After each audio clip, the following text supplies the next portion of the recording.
Ba Lan là một quốc gia nằm ở châu Âu, mang trong mình một số phận địa lý đầy bi kịch nhưng cũng vô cùng độc đáo. Vị trí của họ trên bản đồ không chỉ định hình lịch sử, văn hóa, chính trị của người Ba Lan, mà còn biến họ trở thành một trong những quốc gia chịu ảnh hưởng nặng nề nhất từ các thế lực lớn xung quanh, đặc biệt là từ nước Nga và trước đây là Liên Xô. Trước hết, về mặt vị trí địa lý, Ba Lan nằm trên đồng bằng Bắc Âu, một vùng đất rộng lớn và phẳng trải dài từ Tây Âu đến tận Nga. Đặc điểm này khiến Ba Lan gần như không có rào cản tự nhiên đáng kể để bảo vệ lãnh thổ của mình. Ở phía Tây, họ giáp với Đức thông qua sông Oder và một số đồi thấp, nhưng không đủ ngăn chặn các cuộc tấn công. Phía Đông là Nga, một gã khổng lồ với địa hình liền mạch dẫn thẳng vào Ba Lan thông qua những đồng bằng rộng lớn. Phía Bắc, Ba Lan giáp với biển Baltic, một vùng biển nhỏ không đủ giá trị chiến lược để làm lá chắn trước những cuộc xâm lược từ đất liền. Dù phía Nam có một vài dãy núi nhỏ, nhưng chúng cũng không đủ cao hay hiểm trở để trở thành tuyến phòng thủ hiệu quả. Chính địa hình phẳng lì này đã biến Ba Lan trở thành một hành lang chiến lược, nơi các đội quân từ Đông sang Tây, từ Tây sang Đông có thể dễ dàng băng qua mà không gặp nhiều trở ngại.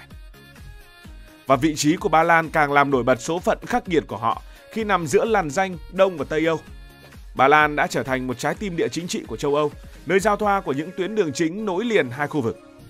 Trong lịch sử, đồng bằng Bắc Âu là con đường mà các đế chế lớn như đế chế La Mã Thần Thánh, đế quốc Phổ, Nga Sa Hoàng hay sau này là Đức Quốc xã và Liên Xô sử dụng để mở rộng ảnh hưởng hoặc tiến hành chiến tranh. Và vị trí này biến Ba Lan trở thành miếng mồi ngon cho các thế lực láng giềng.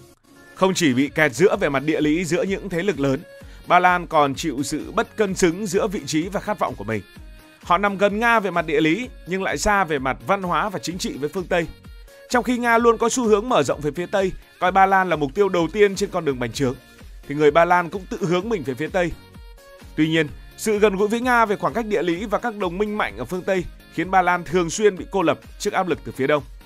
Trong thời kỳ chiến tranh lạnh, dù người dân Ba Lan luôn khát khao tự do và hướng về phía Tây, vị trí sát cạnh Liên Xô đã đẩy họ vào quỹ đạo của khối Đông Âu, chịu sự kiểm soát chặt chẽ từ Moscow cho đến khi Liên Xô sụp đổ. Số phận địa lý này đã để lại những dấu ấn sâu đậm trong lịch sử Ba Lan, biến họ trở thành nạn nhân của những cuộc xâm lược và chia cắt.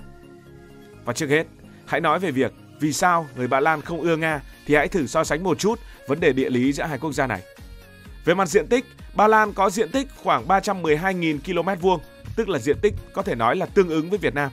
Và đây là một quốc gia có diện tích tương đối trung bình, hoặc nếu mà nói quá thì cũng chỉ là trung bình khá tại châu Âu. Còn Nga thì sao?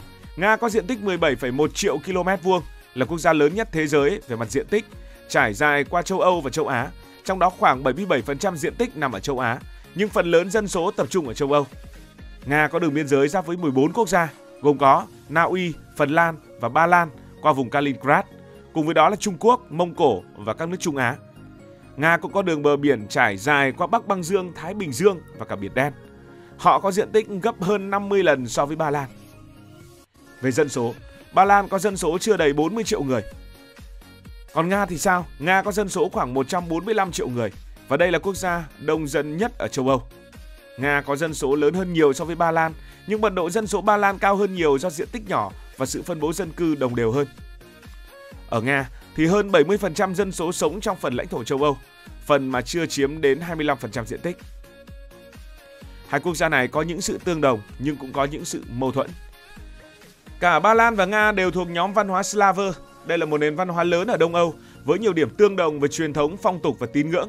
Ví dụ họ đều có các lễ hội truyền thống liên quan đến mùa vụ và tôn giáo như Giáng sinh hay Phục sinh, dù cách tổ chức có thể khác nhau. Mặc dù có lịch sử tương đồng lâu dài, nhưng mối quan hệ giữa hai nước thường mang tính cạnh tranh và xung đột hơn là hợp tác. Ba Lan từng bị phân chia và chiếm đóng bởi Nga Sa Hoàng trong thế kỷ 18-19 và sau Thế chiến thứ hai, Ba Lan lại nằm dưới sự kiểm soát của Liên Xô. Điều này để lại một di sản lịch sử phức tạp với nhiều mâu thuẫn chưa được giải quyết hoàn toàn. Nói đến đây, chắc bạn cũng hiểu phần nào tại sao Ba Lan chẳng ưa gì Nga. Nhưng mà không chỉ dừng ở những sự kiện lịch sử, cái chính là nó đã ăn sâu vào tâm lý dân tộc. Ở Ba Lan, nếu bạn hỏi người dân về Nga, đa số sẽ kể cho bạn nghe những câu chuyện đau thương mà ông bà họ đã từng trải qua. Hoặc đôi khi, đó là những câu chuyện được tuyên truyền, nào là bị chiếm đóng, nào là bị mất tự do, trong khi thực tế lịch sử có thể sẽ khác đi đôi chút.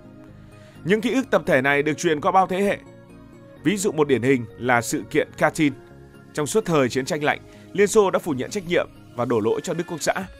Mãi đến năm 1990, Liên Xô mới thừa nhận chính mình làm chuyện đó. Nhưng sự chậm trễ này chỉ càng khiến người Ba Lan cảm thấy không hài lòng.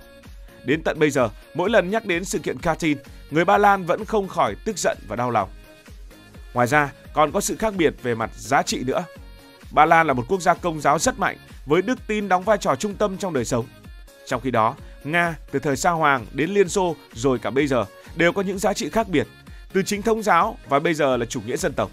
Sự khác biệt này càng làm hai bên khó mà hòa hợp với nhau. Chuyển sang thời hiện đại, mối quan hệ giữa Ba Lan và Nga cũng chẳng khá hơn là bao. Sau khi Liên Xô sụp đổ vào năm 1991, Ba Lan đã nhanh chóng tìm cách thoát khỏi cái bóng của Nga. Họ gia nhập NATO từ năm 1999, rồi EU vào năm 2004, như một cách để bảo vệ mình trước bất kỳ mối đe dọa nào từ phía đông. Nhưng điều này lại khiến Nga càng thêm khó chịu, vì Nga luôn xem sự mở rộng của NATO về phía đông là một cái gai ở trong mắt. Còn những vấn đề nhỏ nhặt cũng gây căng thẳng không kém, chẳng hạn như chuyện Nga kiểm soát dòng khí đốt đi qua Đông Âu, một thứ mà Ba Lan phụ thuộc khá nhiều trong quá khứ.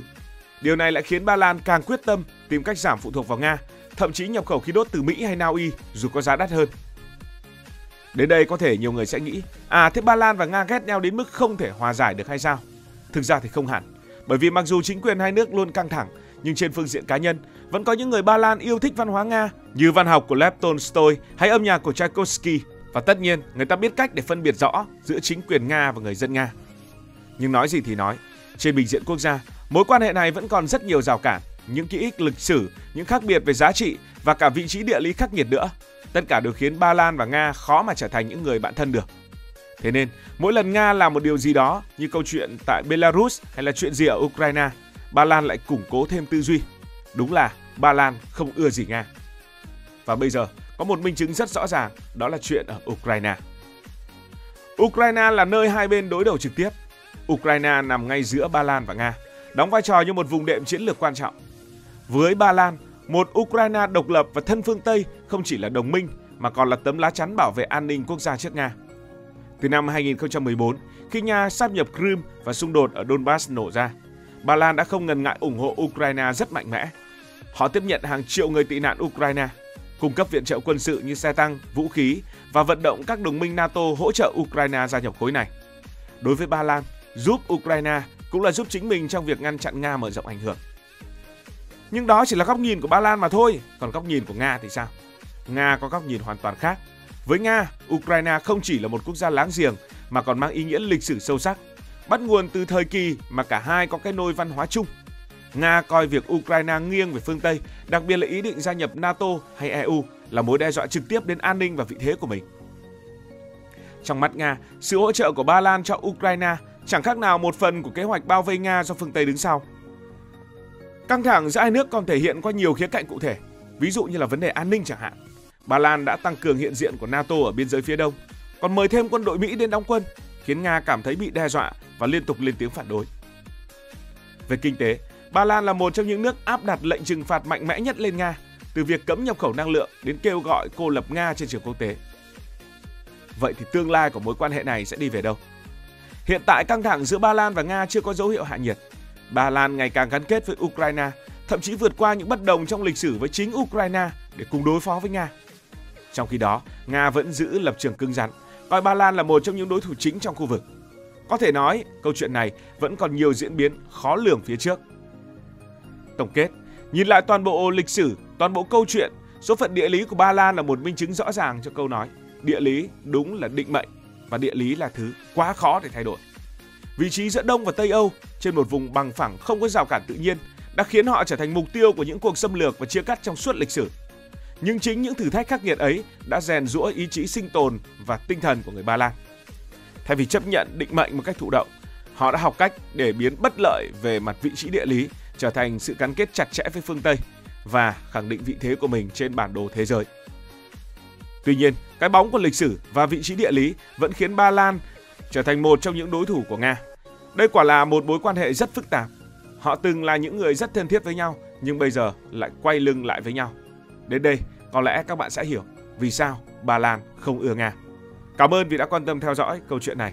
Nếu cảm thấy thú vị, bạn có thể nhấn nút đăng ký kênh, bật chuông thông báo và chia sẻ. Còn bây giờ thì xin được nói lời chào tạm biệt. Cảm ơn các bạn đã dành sự đồng hành cùng Hải Thanh Story. đi qua những vùng đất, khám phá những điều mới.